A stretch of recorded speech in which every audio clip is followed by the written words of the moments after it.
session is developing critical readers through metacognitive strategies. Which is a mouthful, I know. It's directly connected to the QEP, which is our quality enhancement plan. I'm one of the 2 QEP co-directors. If you don't know me, I'm Dr. Jill Parrott. I'm from the Department of English and Theater. I'm an associate professor there, and I'm also the coordinator for first year writing, so English 101 and 102 is my program. But right now I'm spending most of my time doing this, working with the QEP, with faculty members and staff and student leaders across campus to help our students become more critical readers. So this session is our for lack of a better word, introductory session. So it will be a pretty quick overview of the program, what metacognitive strategies are, some basic metacognitive strategies that you can start using with your students right now in your classes. And then the rest of the sessions that we offer throughout the rest of the semester, and I'll give you a list of those at the end, will build on this. So we sort of assume that people who come to those other sessions have this sort of basic knowledge. So this is a good start for you to start building those practices in your course, and you can come to the others. We also have a deep course that's specifically for the QEP, that this is a start level for. So if you're interested in doing a deep course, if you're interested in critical reading, then just by being here today, you have started fulfilling some of the requirements for our deep course. So keep that in mind. If that's something that you want to do, or if your chair is sort of pressuring you and your colleagues to do as part of your professional development, then you can already check this bit off the list if you wanted to do our course. And Lisa and I are the facilitators for that, and we'd love to work with you. So the QEP is I'm definitely going to trip over this. It's a university-wide program. It is required by our accreditors. If you didn't know that, every school that's accredited by our accrediting body, SACS, has a QEP. They run on sort of 10-year cycles. So this one started last year in 2017. Our next one will be 2027. But for the next 5 years, we will be hitting the idea of critical reading really hard across campus, and really pushing it in the hopes that it will in many ways change the culture of campus to focus more on the role of critical reading in the way our students learn, the way it helps them become more independent learners, and we really want it to just sort of change the campus culture when it comes to reading. That's our goal. That's what we want. This is our motto, I guess, that we'll develop critical readers through the use of metacognitive strategies. I really like this because it not only says what we're going to do in developing critical readers, but how we're going to do it through the metacognitive strategies.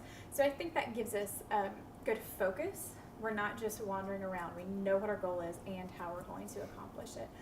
And the way that we intend to accomplish it is through this, exactly by touching faculty and giving you the tools so that you can go into your classrooms and really work with students and help them understand what it means to interpret information in psychology or whatever your field may be. So actually, we're such a small group. Why don't I take a second to get to know you and know what parts of the university that you're from. Can we start over here? I'm Sonia Yao, and I'm in curriculum and instruction. Okay. I'm Casey Humphrey, and I'm in occupational therapy. I'm Stephen Wilson, and I'm in psychology. Michelle North, special education. So I'm on your email list with you. It's nice to meet you. I'm Shannon Shoemaker, back in graduate nursing. Okay. Angela Spears, counselor education. Great. So a nice wide variety. I know Stefan's already worked with this a little bit, and your OT colleagues have done a lot of work and have been really involved. So I'm glad to meet you. I know a lot of them. Yeah. So our agenda for the day is that we're going to talk a little bit about why we chose this topic for our QEP. I think we all sort of know that it's important, but I have some really interesting data for that. We're going to specifically talk about the role of reading for learning in your classes, so thinking about what you do specifically. We're going to practice some metacognitive strategies. Hopefully, if we get to it at the end, we'll talk a little bit about assessment, and I'll give you some information about what's coming up for the rest of the semester. So that's what we're going to hope to get to. So why critical reading? Can you guys see this? Is the light okay in here? A little bit? Yeah, thank you. So I find these 3 data points really powerful. So the ACT reports that a reading score of 22 predicts success. That's their sort of benchmark for success in college. But only 46% of test takers met that benchmark in 2015. And the interesting thing about this is that they say that 22 is the predictor, but in Kentucky we call that 20. So our students, many of them come to us even less prepared than the national average.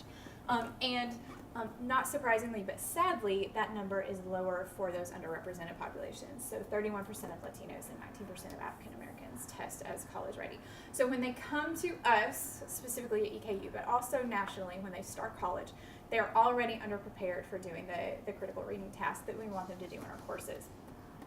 So then in 2011, this 4-year investigation of 2,000 students, 24 post-secondary institutions, and they chose from different demographics, different kinds of schools, indicated that almost half of undergraduates did not improve their literacy skills after 2 years of college. So they come unprepared, we have them for 2 years, they still haven't improved in the ways that we want them to.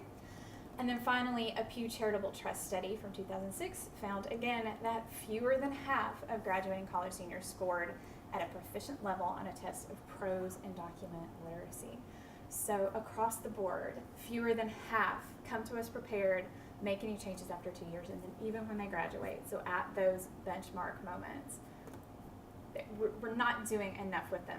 Not just us at EKU, but nationally, we're not making those interventions during those 4 years that will help them change and be able to interpret information in their disciplines the way that we want them to be the critical readers that we want them to.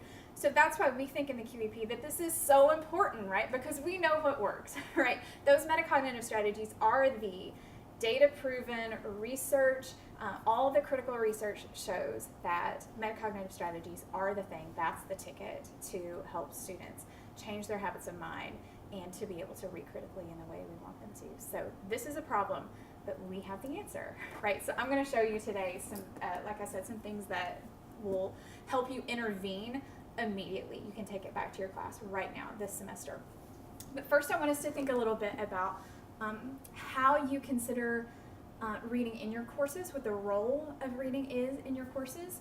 So we're going to write a little bit. So if you have some scratch paper or pen or whatever you might want to use, I want you to think of a particular course, so just one course that you teach, where you see the need for improvement in students reading course text, and really then focus in on one text you assign. So an individual course, an individual text that you assign. So that might be an article, a website, a chapter from the textbook, doesn't matter. Think about a very particular thing that you have them read, and then consider these 3 questions, and I'm going to give you 3 minutes to write about it. What's the role of reading for learning with that assignment? In other words, why are you having them read it? Like, what do you want them to accomplish it? How do you expect students to read the text? So specifically, what do you expect them to be doing with it? And then when they come back to class, what's the expectation? How are they going to be held accountable? What do you expect them to do with it? Are they going to write about it or take a quiz or that kind of stuff? So consider these 3 questions. I'll give you 3 minutes, and we'll talk about it a little bit.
15 more seconds.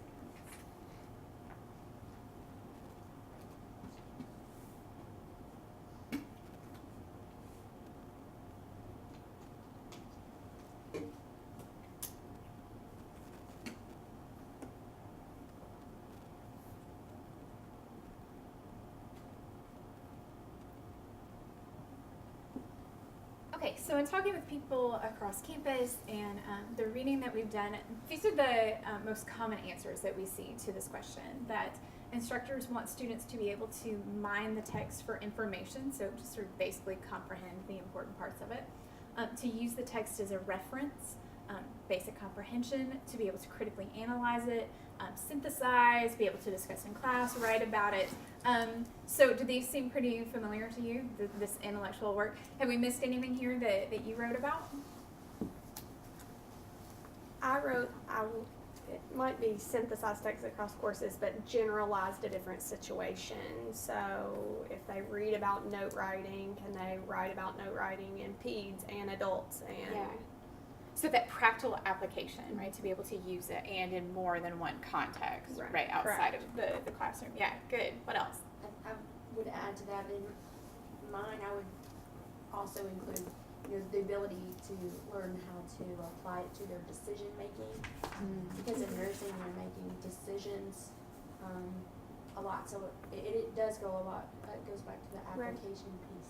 Yeah, and that sounds like too, like maybe adding to their general knowledge base in the discipline so that they can critically think and sort of pull from that to make decisions. Yeah, that's a great answer. Anything else? I would also say, with national exams and stuff that you have to pass, so in our program, by the time they're finished and preparing, they have a national standard exam that comes from the course that each course that we teach. So being able to utilize the text to pass those exams eventually at the end as well, so that they've synthesized all the information, so they have some preparedness by the time they go to take national exams. Yeah, great. So that's sort of an application for different purposes too, right? You want them to remember it and be able to apply it and have this sort of broad base to pull from. Yeah, good. The particular reading assignment I selected was from this current week, and I thought I set it up, for them to be successful. So I teach a class that's teaching speech to deaf and hard of hearing children. So the reading they had, it's a pretty dense text that they are, that I select passages from. But the one that they were supposed to read was sort of like setting up the rationale and the foundation of what they're going to be doing, so that they have meaning behind it. Yeah. Because and in this module, several of the discussion boards were like, why do we need to know this? And I was like, if you're saying that, then that's what I say to my students, is that you have to have meaningful activities for your students. And if my students are asking me why I need to know that, it's like, okay, I gotta go back and so I'm actually gonna address it. Here's why you need to know this. If I didn't make that explicit enough, so that they can take what they're reading and figure out what I want them to do with it, And Absolutely. I had an activity where they had to answer some questions, but one of the students said, I guess it was in the discussion board too, that she didn't know what such and such a term meant, and it's like, but did you look it up? Yeah. She didn't, and I thought, oh, that's just, when I come across even a novel, if I see a word that I don't know, I go look it up because it drives me crazy, and apparently they don't do that. Yeah, that's definitely one of those things. We are expert readers, and actually this is a nice move it into the next slide. The framework that we're using, that we're building our these sessions with the Metacognitive strategies, is called Reading Apprenticeship. It's just a nonprofit educational program out of California that's focused on critical reading. And one of the big things that they have taught us, that we are here to pass on to you, is making explicit to them those things that we want them to do, that it is not as always clear to them as it is to us how that applies. And that's because we're expert readers, right? Like, we wouldn't be educators and we wouldn't be where we are if we weren't really good at research and reading and looking up words when we don't know them, and all those kinds of habits that just really come naturally to us. Now, they may or may not have come naturally to us as students, but somewhere along the way, we've learned that this is how to be successful and this is how to be a good reader. So it sort of inherently, maybe not naturally, but without thinking about it happens for us in ways that it doesn't for them because they're novices. So what the reading apprenticeship does is it teaches us to consider them novices that we need to apprentice into our disciplinary reading. So we're the experts, and we have to make explicit and clear for them what it means to read in special education or in occupational therapy or in psychology or nursing, right? Like, what does it mean to interpret information as a nurse and how to apply that information? Because it's not as clear to them as it is to us. And that's difficult, right? Because it comes to us so easily, at least now that we've had so much practice and so many years of doing it. But we really need to model for them how to do that, which is part of what we're going to talk about today. In addition to that, the reading apprenticeship, their framework sets up 4 dimensions, and I know this is kind of difficult to read. I was thinking earlier that this is their document. I need to create my own so it will be readable. But the 4 dimensions are social, personal, knowledge building, and cognitive. And far too often, we, myself included, sort of focus here just on the knowledge building, right? Like there's content that we need to get to this semester. I have a book, I have to get through all the book, I have to get to this content, but that really only hits this. And a student isn't going to become a more successful reader unless we can also connect to the other 3 elements for them. So for example, with the personal dimension, we might be pulling in their prior knowledge and experiences, right? So they have read something or had another class, or a family member has had an experience with the topic that you're talking about. To be able to get them to connect with it in some personal way is going to make them much more likely to be interested in it and to remember it, right? With the social dimension, that might be something like learning from other students how those other students are interpreting information, what strategies people in their small group are using to get through the chapter that maybe they could learn that. And these are just examples, not the entirety of the dimension. And then, of course, the cognitive dimension is teaching them or helping them get into these habits of mind of looking up vocabulary words, of really training their brains to be critical readers the way we want them to be. So if we focus on only one dimension and not all of the others, that's really where they're going to fall through the cracks. So you have to teach them as a whole person how to be a critical reader, not just how to look at the text that's in front of them at that moment, right? Okay. And actually, if somebody wouldn't mind grabbing the lights for me, we can do that, make it a little less dark in here. These are the metacognitive reading strategies that we're going to talk about today. Like I said, these are, thank you, Stefan, very foundational, very easy to implement, and pretty easy to learn how to do. They don't take up a lot of time in your class, so this is a really good place to start with metacognitive reading strategies in your classrooms. So we're going to start with previewing, I believe, yeah. I've given you in your packet there a whole bunch of things that you can actually look at later. But for right now, I want you to look at something that looks like this. It's an excerpt from Marianne Wolf's book. Mine is annotated. Yours should be clean. Yeah. All right. So what previewing involves is helping them to build perhaps some of that personal stuff, to have a connection to it, and to give them a purpose, right? So our motto, I don't have a bookmark on me. You all should have bookmarks in your folder. Yeah. Our motto, and it's on the front of the folder. Our motto is read with purpose, right? So previewing really helps them, thank you, to go into the reading with a purpose in mind.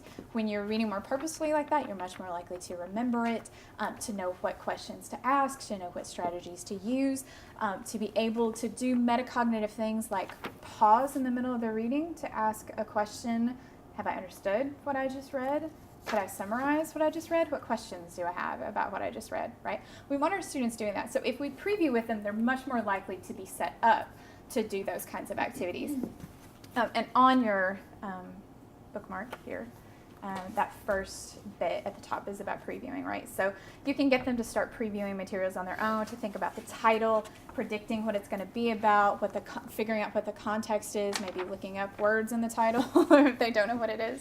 And also these bookmarks, by the way, I have hundreds of these. So if you want to give them to your students, this one is your free sample, but if you want to give them to your students, just shoot me an email and I will send you as many as you need over campus mail. Thanks.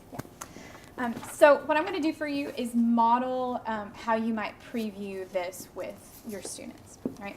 So again, when you're getting up in front of your class and doing things like this, it's all about explicitly showing them how you're thinking as an expert reader and how you would preview the text, how you would look at it, and giving them a purpose for their own reading, okay? So pretend for a moment that I'm your instructor and you're my students. And this is a text that we're going to read for our next class period. So today is Tuesday, we're meeting on Thursday to talk about this, and this is an assignment that I'm going to have you read. So this takes very little time. What I would do as an instructor is maybe get up and say, all right, everybody, I'm giving you the reading for next time, so I want you to pull it out and have it in front of you. We're going to look at it for just a second. This is an excerpt from Marianne Wolf's book, Proust and the Squid, The Story and Science of the Reading Brain. I want you to think about, as you go into reading this, what does it mean for a topic to have both story and science, right? Like those things seem maybe opposite. So can something be scientific but also have a story, right? So think about that as you're going into it. What else do we notice about this? It's a pretty traditional text, right? This is prose. I see some numbers here. There are words in italics, right? So that should signal to you as you're reading that those are important. So if you don't understand them, maybe you should look them up. Maybe you should be thinking about how you would interpret that information. And I want you to come to me next time for Thursday in class with 2 questions that you have from the section that is assigned to you. So that's pages 1 through 30. Right? So I want you to come with 2 questions that you've prepared that we can talk about next time. Right? Okay. So there are 100 different ways you could do that, right? You could go through it with them and look at the different sections. If it's a textbook and there are already discussion questions, you could point out to them that you really want them to think about questions 2, 4, and 5 because they're going to talk about that. You could tell them that you want them to come with a 2-sentence summary of the chapter, right? That they have to narrow it down to 2 sentences, what the most important thing is, right? So there are a lot of different ways that you could set that up and preview it for them, give them a purpose and what you want them to come with next time. One of the keys to that is that if you're going to ask them to do something, like a summary or to come up with 2 questions on their own or to answer 3 discussion questions, you need to hold them accountable for it next time. So you need to have a discussion or take it up or whatever it is, because if you don't do that, they're going to learn really quickly that they're not being held accountable for it. So make sure that you're following up with what you're asking them to do, right? So that's a super simple 2 or 3 minute thing that you can do for them to get them set up next time to come in, having read, knowing why they read, what you want them to be thinking about. So that one's really easy. The next thing we're going to talk about is thinking aloud, which admittedly is a little more difficult, not in concept, but in application, because it requires you to say out loud those really complicated simultaneous things that are going on in your brain as an expert reader while you read, which is a lot more difficult than it sounds. I'm getting a little bit of practice doing it as I'm doing these workshops, but I would say it does take a little bit of practice. So if this is something you want to do in your class, which I highly recommend, look at yourself in the mirror, practice it, do a video, get a little bit of practice before you go in, because it will probably just make you more comfortable standing in front of it. Even though I'm sure we're all really good teachers, it's something a little different and cognitively new for you. It has been for me. Okay, so what thinking aloud involves is, as the term would suggest, thinking aloud, right? Again, making explicit. So you just get up in front of your students, you set aside maybe 5 minutes, and the purpose is to show them how you read as an expert reader in your discipline, how to interpret information in psychology, right? In your discipline, what are the things that are important? So if they're using you as a model, right, and hopefully they're taking notes and thinking about it, really listening as you're talking, what are the things that they should then be able to do when they're doing it on their own, right? So you're trying to sort of build those bridges for them. All right, so I'm going to give you an example right now. I'm going to walk through this thinking aloud. Again, imagine that you're my students and I'm your instructor, so my job is to make explicit, or as explicit as I can, what processes and things are going through my brain as I'm reading through this, which means it's going to take a while, right? Like it's really slow. It's not zipping through and skimming. It's pausing to explain to them what kinds of connections you're making or what kinds of questions you're asking, that kind of stuff, okay? All right, so I'm not gonna pretend I'm in any different discipline than what I'm in. I'm just gonna read this to you as me. Okay, so I'm looking at the Marianne Wolf, Proust and the Squid. Immediately, I'm sort of interested, right, because I know that Proust is a French author who wrote this like exceptionally long novel that everybody talks about but nobody wants to read and I haven't read. And then there's the squid, which is an animal that I'm relatively familiar with, but I definitely don't know yet what the connection is between those two things. So I'm really interested to see how the author is able to bring those together. And then we have the story and the science of the reading brain, which, as we talked about last time, maybe seem at odds. So I'm thinking about, as I'm going into this, again, how those two things are connected. All right, little tokens in hardened clay envelopes, intricate dyed knots of twine and Incan quipus. I think that's how you pronounce that. I'm not 100% sure, but I should probably look it up. Graceful designs scratched on the surface of turtle shells. So those all sound like, it's a list, so they sound like examples of something.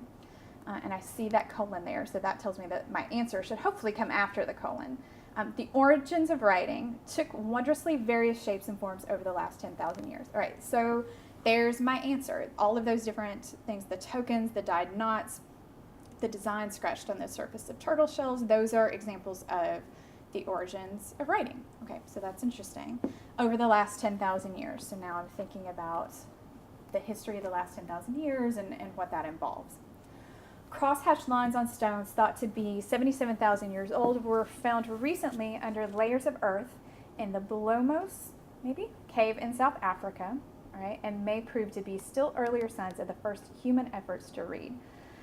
So one thing that I'm a little confused about is that we have this number 10,000 and then there's this 77,000 year old, and that's a pretty big difference. So I have a question about what's in the gap there and which of those numbers is right, or how I should think about those. And then I have a question as I'm looking at this about the first human efforts to read, and that's in quotation marks. So why is that in quotation marks, right? Like we use those to be sarcastic, or is she emphasizing? Is she saying that wasn't really reading? Is she connecting that to the effort? So I have some questions about the way she's put this terminology of reading together. All right, so that's just one paragraph. See, it takes time, right? Like you have to pause, and you really have to be comfortable with saying out loud the things that are happening. Usually happen very quickly, simultaneously even, and very quietly as we're going through. All right. So now you're going to practice. Yeah. I have a question. Yes. So, would you do that without practicing it? Do you think it would be more effective, like, if you haven't practiced it? Or should you practice it? I think it would be fine either way, depending on what you're comfortable with. Okay. Right. I mean, on one hand, there's a certain like naivete, I guess, to just like, I've got this fresh thing in front of me that I haven't really looked at before, so I'm going to really show them honestly what I do when I look at something completely fresh. Really for the first time. Yeah. But there's also something to be said for maybe I should look at this and take a few notes and think about the things that I want to emphasize to them so that you don't miss anything. Right. So I think it could go well either way. Okay. Yeah. I think probably you want to get some comfort with doing it under your belt before you start taking it on completely fresh. Okay, I can see that. Yeah. Is it okay, just as habit for myself, is usually I read the title and I read the first sentence, the last sentence, I'll sort of logistically look at the text first and then go through it procedurally on how you do that, or does that confuse people when you? No. Okay. Absolutely. I think you should do that. If that's Okay. how you read and how you think, or what one way that you think would be a good model for them to help them approach a text, then Mhm. absolutely. Yes. Okay. You don't have to go straight through. You do what you would do. Okay. Yeah. Thank you. I read straight through, so Okay. that's just my example. Actually, although I don't, I'm a weird person, but when I read a novel, I usually read the last page first and then go back to the front. I know, it's crazy. I don't know why. Yeah, see, I do stuff like that too, I so. can't, I don't wanna ruin I it. can't do that. Yeah, like it's strange. It's sort of like a puzzle to me, so I know what happens in the end, and then as I go through, I'm trying to figure out how the puzzle pieces put Okay. together. But I'm a total weirdo. So if I have my own quirks about how I Yeah. read, and another faculty member has their sort of Yeah. logistically how they read, is that okay, or are we confusing people with that? I think that's absolutely okay, because there Okay. definitely is more than one right way to approach, or there's not one right way to approach a text. There are many perfectly good ways to approach a text. Okay. So I think in some ways that should show them that while you guys are models, that they do have to figure out what specific strategies work for them. So they can try out how you do it, they can try out how you do it, Mhm. and then on their own, as they're learning to be more independent learners themselves, they can hopefully put it together. Okay. Yeah. And one more quick question Yeah. is that even with kids and stuff, like my own kids, they're very text-based readers. So Yeah. they're constantly, everything's in text-based, short form, that sort of. Mhm. How do you balance that a bit in terms of, obviously that's how they're learning, but then our style of reading is very methodical and looking and slowed down. Right. How do we balance that? And if I gave anything away in your presentation, then No, and actually that's another presentation. Okay. We have a critically reading the screen session coming up later in the semester where I talk about that Okay. a lot more.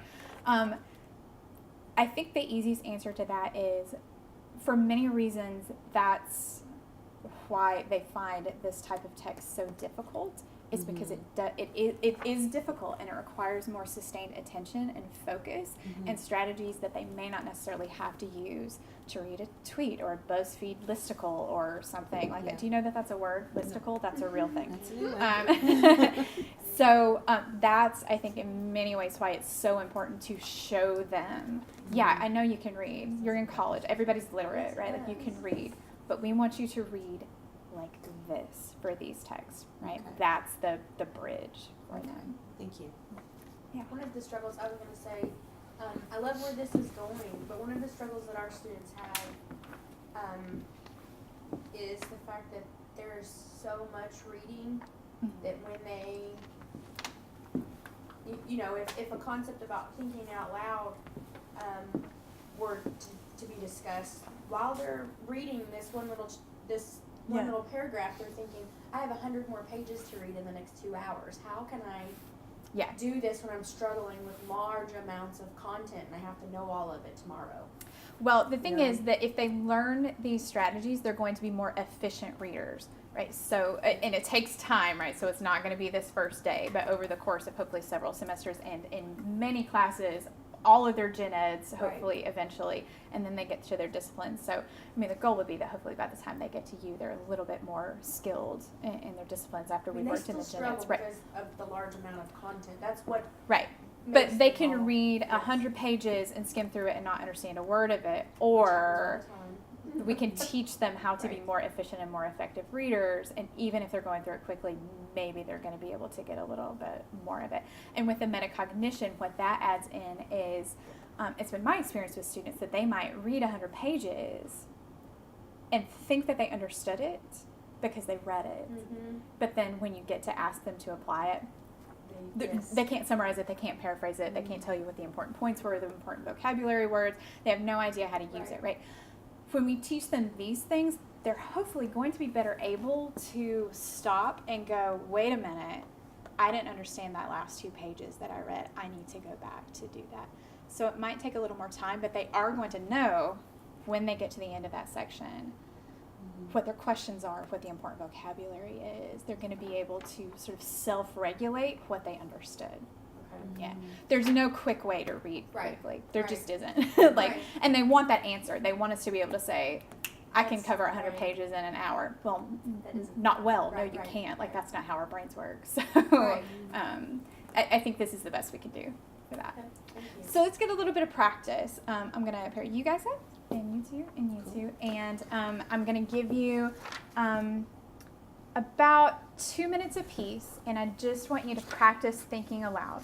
So when person A is thinking aloud, person B just zip it up, right, which is really difficult for us.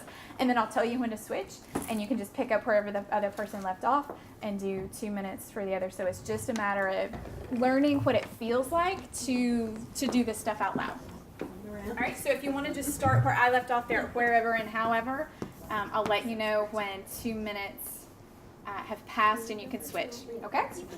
So just thinking aloud. No discussion, no questions, no encouraging, just thinking aloud. I'm happy for you to go.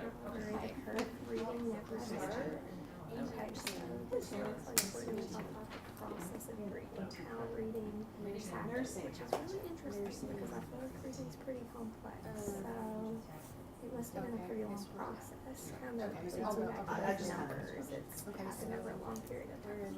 The story of reading reflects the sum of a series of cognitive and linguistic breakthroughs occurring alongside powerful cultural changes. So it sounds like reading is kind of a combination of how our brain processes things and how our language has developed over time. So maybe reading has changed over time, and that's something I need to keep in mind. It's colorful and spasmodic history helps reveal what our brain had to learn. One year processing insight at a time. So it sounds like I was right in thinking that it's kind of a brain thing. It's how we learn and how we pick up things, and that influences how we read. It is a history not only of how we learn to read, but also how different forms of writing require different adaptations to the brain's original structure, and in the process, how Right, changed yeah. the way we do Yeah, things. it's okay to go back and Interesting. reread It that. sounds like our brain structure Yeah. actually changed based on what we encountered. And for you guys, that makes a lot of sense because the way you understand language is different than the way I understand language is different than the way your parents understand language. Over time, our brains kind of adapt to our culture and what we're learning, and that and how we interact amongst each other through language and writing, according to this, is influencing how we read and how our reading develops. From contemporary perspective of Okay, that's 2 minutes. So now we're going to switch to the other person, all right? So now switch it up, 2 minutes for person B. Okay. So from the contemporary perspective of our own unfolding changes in communication, so contemporary being current, so our current perspective of how communication changes, about how, and it might be through texting or emailing. So those are differences in communication that are temporary. I mean, contemporary. The story of reading offers a unique documentation of what are how these each entities? writing system contributed something special to our species' intellectual development. Symbolic So, representation. if I go So back I'm to thinking the symbolic first representations paragraph, with so pictures, there were things that someone might have a drawing. I think of even like the Aborigines and Australia and must have been those writing ancient systems. cultures that Letters are even writing Chinese system. symbols and that in my head might be as Like I'm thinking of all the things that I know representations. that are connected to One this level of information. In abstraction one of our books, in Hamilton's more than Library, there's a lot earlier about drawings. the evolution of writing. So is system. that when the And it change contributed something happened? special They're to more our species' sophisticated than the intellectual earlier drawings, so development. drawings were occurring, And I'm a but cognitive were they developmental symbolic? person, and so I know that The amazing discovery that simple marked highest level lines, of intelligence, late having oak, which is why we say stones, turtle over the shells earth, that basically. represent So something reading contributed in the to natural our world, species' such as intellectual the sheep, development. something such as Every trees. system So some symbolic symbol that is being drawn represents an actual physical, tangible thing in the world, So I know in a such as book, this. science, Or began with this something system to abstract, such as a All right, number. that's 2 minutes there. I know that's not nearly enough time to become an expert at thinking aloud, but it's a start. I'm We like got to still the up end here. already.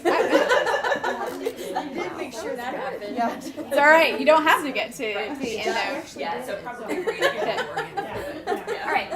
For a few seconds, I want you to think about. I love your enthusiasm. So before we move on, I want you to take just a few seconds to think about, as we were doing that, what you saw me doing, what you noticed yourself doing, or what you saw your partner doing. So just 30 quick seconds, jot down what are some reading strategies that we were using as we were doing this.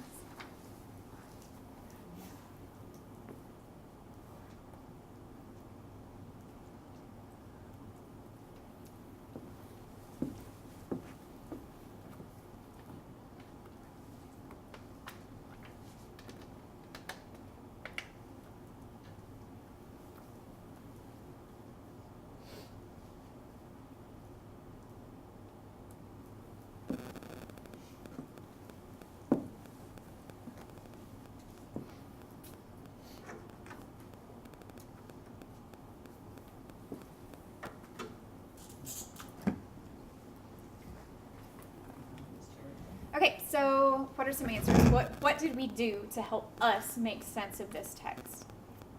Connect to our own experiences. Yeah, absolutely. Right? And as I said before, that's something that we do as expert readers, but we don't often talk to our students about doing in their own reading. Okay? What else? Make connections to the previous text, so look back at something. Yeah, absolutely. Good. And we want them doing that. Stopped at easy places within the text to stop, like the end of sentences or a colon, and kind of summarize what we had read. Yes. I call Good. that chunking. I was kind of thinking that as Yeah. chunking little pieces. I like that as a critical reading vocabulary. Yeah, again, that's something that we want them to do, that we do. It's very metacognitive, right? To take a second to just think, did I understand what I just read? Even if it's just a split second. All right, am I here? Am I really here? All right, moving on. That our students don't often do. Yeah. One of the things I like about how you were reading was, in counseling we call it mindfulness, or not even counseling, but Yeah. one of the things just sort of stopping and slowing down and sort of mindfully reading the text as opposed to completely just blitzing through it. Yes. And also how you were connecting the words to your brain connection with some of the things that were being triggered from that. So Yeah. that's what I found was effective. So you were making those connections and critically thinking of the reading. Yeah. So Good. Yeah, I mean, I think that's a good comparison to make. Critical reading in many ways is very mindful. You cannot blow through a reading and read it well and critically. Yeah. What else? I think another thing we did, or I don't remember which one of us did, but was to kind of make a guess, kind of infer, like to read something and say, okay, I think it means this, but I'm gonna have to read the next sentence to know if that's really true. So, Yeah. you know, and then that is a really good strategy, because then you're Yeah. like, you can like read the next sentence and say, was I right or was I wrong? You Yeah. know. Good. Anticipating. I was trying to come up with Yeah, I couldn't that think of word the and it word. wasn't coming to me. I Yeah. couldn't think of the Yeah. word either. Again, that's what an expert reader does. Like, we anticipate what kind of information is coming up. I hope an answer to this question is coming. And we want our students doing that. What else? We define some terms. So even though they're words that we know, like contemporary and epiphany, Yeah. it's just like, okay, let me just remind myself of what contemporary means. Yeah, You know, absolutely. And I do that all the time as a reader. I'll come across a word, and a lot of times for me it's the kind of thing where I'm like, I know I've seen this word, and I'm pretty sure I know what this word means, but I'm not sure I understand what this word means in the context of this sentence in this conversation. So I'll go back and look up a word that I know just to make sure that I'm on the same page as the authors and that I'm following their argument. And that is something that our students are just not in the habit of doing, that we are. Yeah. that came up what with me with Oracle. Right, that's what I think I said, is this like Oracle from the movie The Matrix? Or what does that mean exactly? So I was pulling from all sorts Yeah. you saw you got a glimpse of how my brain works, but I was coming from all sorts of different concepts that, Yeah. what do they mean by Oracle?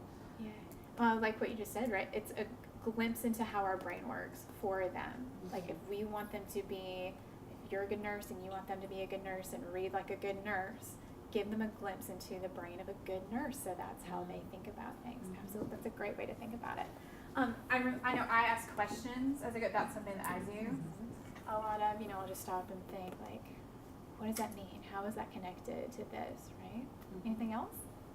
I think that explaining the deductive reasoning part or reading between the lines, like what are they telling you that they're not actually telling you? Like symbolic representation, we know what that means, but what does that really mean? What pieces are they not putting in black and white that you kind of have to infer into the text in order to truly understand it? And I think what you're saying is an example of the word I wrote was paraphrasing it. So Yeah. that you know that you like that you read it, okay, and so that they were like, what does that mean? Okay, well let me just tell you in simpler form. Right. So just or simplifying it or whatever.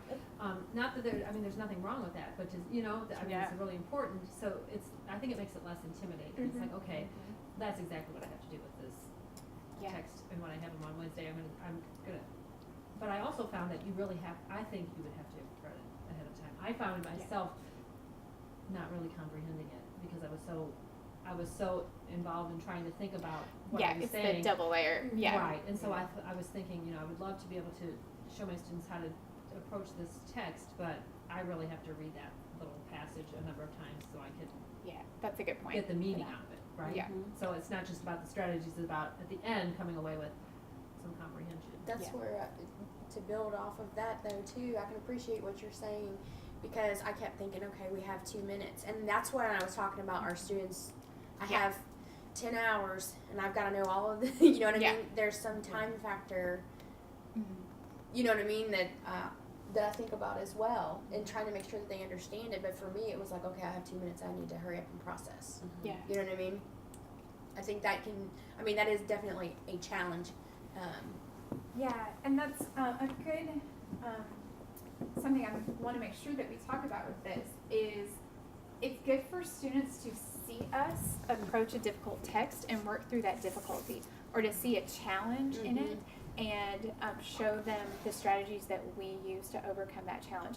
Because what the research shows is that when students hit a difficult point in a text, they just stop. Or they completely skim through it and they maybe stopped understanding on page 35, but they know that they've got to get to 100, so they just plow through whether they get it or not, right? And also students often don't understand a text the way we do, that you can ask questions and interpret. Again, the research shows that they often see it as, here's a text that has information that I need to get. So it's one-way movement. Text to me. I somehow have to get this into my brain. When we know that it's much more recursive, right? Like we're getting information, but we're adding something to it and we're bringing our own experiences in and we're asking questions and then, oh, look, that question has been answered and it comes back. They don't often see it that way. It's one way for them, whereas for us, it's much more circular. So when they see us work through the difficulty or a challenge or ask the question or in any way sort of challenge that text and show them that it's not the Bible, right? that we have to just sort of take at its word. If that's what you believe, that you can interact with it, that's really powerful for them. It really sort of changes their paradigm for being able to approach a text. Okay, so the reading strategies list is our fourth metacognitive strategy. What we suggest as part of the QEP is that you do a little bit of this sometimes in class with them. Maybe have them think aloud, or the next thing we're going to talk about with the talking to the text, maybe have them get in groups and talk about the strategies that they used and what worked for them and what didn't. Also getting to that social and personal dimension of reading as part of that. And then you can take 5 minutes and just say, all right, what worked for you guys? And start a list. It would be really good if that was dynamic over the course of the semester. So maybe if you're using Blackboard, you could put that on a wiki or have a discussion board that you could constantly add to. And you don't have to do it every day, but maybe you come back to the conversation early in the semester, middle of the semester, and end of the semester, right? So they could see, hopefully, how their reading is becoming more sophisticated as you're working with them over the course of the semester. They're getting more familiar with the material, so maybe they're adding some more things to the list. So it's a living, breathing document, not just a handout that you give to them that says, here are some reading strategies, right? But something they're involved in as part of the conversation. All right. So we don't have much time, so I want to get to this last bit. You guys are so good. I want to get to all these things, but we're having such good conversation. So the last thing is called Talking to the Text. It's basically the reading apprenticeship word for annotating, but we like to use the terminology talking to the text because of what I was just saying, right? We want students to learn that it's not just information coming at them, that they can sort of have a relationship with the text. And so this is one way to help get over that barrier for them. So here's my example quickly, and this is what I have in my hand. And I know that you can't really see the words, but I'll show you when I'm going through here. So as I said before, I'm pointing out how different those things are. I'm thinking here about that movement from 10,000 years to 77,000 years.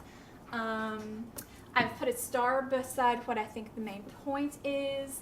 I'm a terrible drawer, but this is my attempt at a light bulb, right? Because it felt like a light bulb moment, so I like to draw in text sometimes. I've got here, these points are first point, second point, third point, and I've pointed them out in the text, and then I've made a list of these epiphanies, 1, 2, 3 at the bottom. So it's, again, really powerful for students. Thinking aloud is one way to do that for people who like to hear things. This is another powerful way to show them how we interact with text. And I do recommend literally making some annotations and putting it up on a screen for them to see, right? If you have the technology in class, it's really fun to do that with like an Elmo or a document reader sort of thing where you have it and you can sort of live with them, take a marker and mark how you would mark it. But this works too, whatever technology you have in the classroom, you can make it work. You could also make a copy of it and give it to them to look at, or you could do several pages of a chapter and put it on Blackboard so that they can go back to.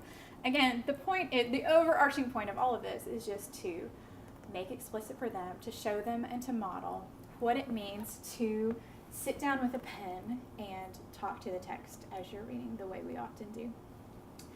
We discourage highlighter use in our students for the reason that if they highlight everything, right? Like if they're having trouble picking out what's important, all you're going to end up with a highlighter is just a big old yellow page, right? So much better to use a pen to underline and make stars and ask questions and have much more dynamic interactions with the text. I never called it that, but I do that all the time. And some of my classes is just like a small.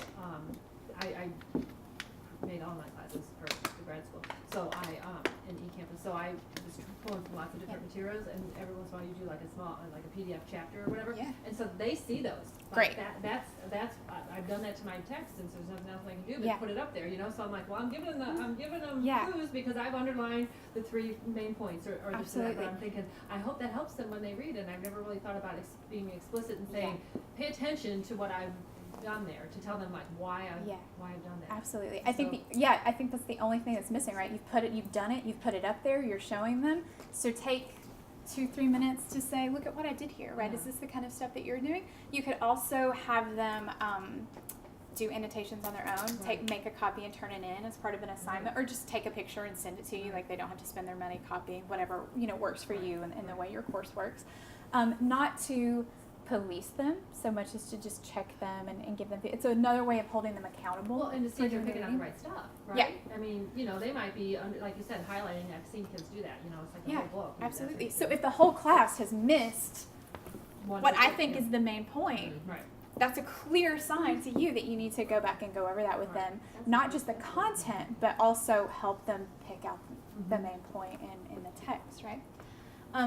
So we're running out of time, but you can use this to add to the reading strategies as well. So maybe we'll take a second to do that. What are some things that you see here or that you would do with the text that would add to our reading strategies list, talking to the text? Like I made a list there of the main points, so that's something I almost always do when I have a pen in hand and I'm reading. Maybe some other things. I thought your little image with the light bulb. It's like, okay, so it's just like something that's going to make you know that was an important thing too. Yeah, absolutely. So if you're a person who is drawn to that, if your students like that, like visual something to help them remember, do that, right? It's very Aristotelian. That's what I'm teaching in my class this week is Aristotle, and he really liked visuals. Anything else?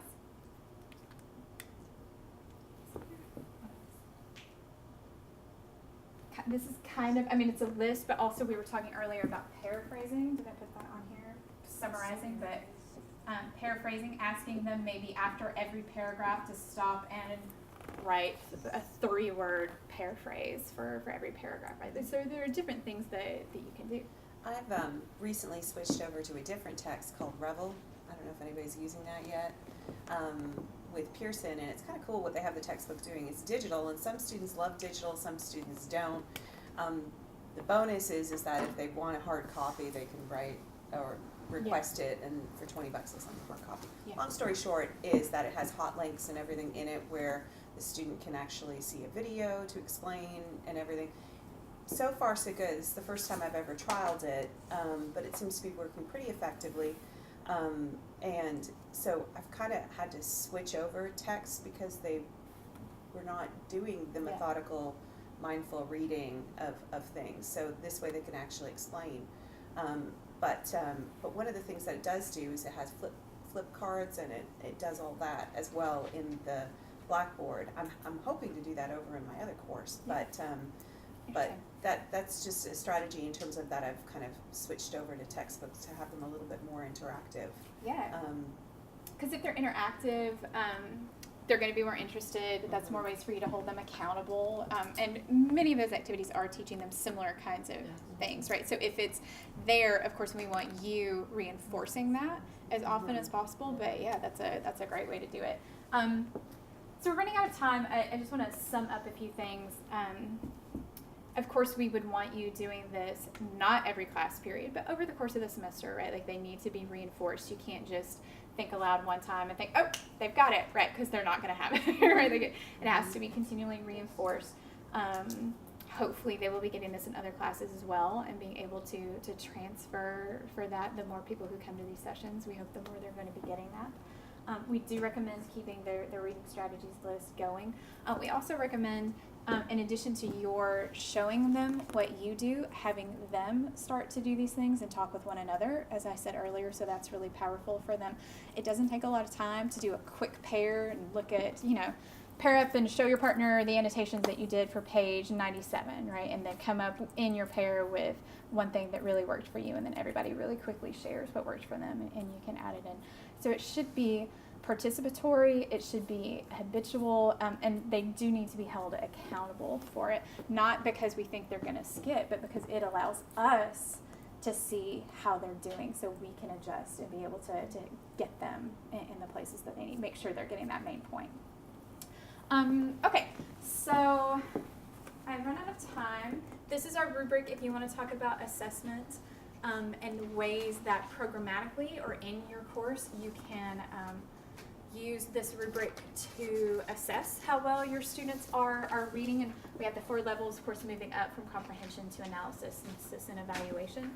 We would be more than happy, thrilled to work with you to come up with assignments and ways that you can do that, either in individual courses or programmatically. So let us know about that. These are the QEP sessions that are coming up over the rest of the semester. So as I said at the beginning, this is our sort of starter kit for QEP and critical reading metacognitive strategies. But there are many other topics that we're going to be covering in TLI sessions. If you have anything to do with general education, there's a session for that. Textbook reading strategies, if your course is textbook heavy. The critically reading the screen, I do that one. So if you assign things that are web pages or blogs or videos, things like that, then that's what we'll cover in that session. This is the same one here. Program level assessment, as I said, increasing student motivation, and that's a really good one. And then we're collaborating with the library for one in April that will discuss information literacy. So if you have to do research in any way, then that should be a big help for that. We also have the deep course, of course.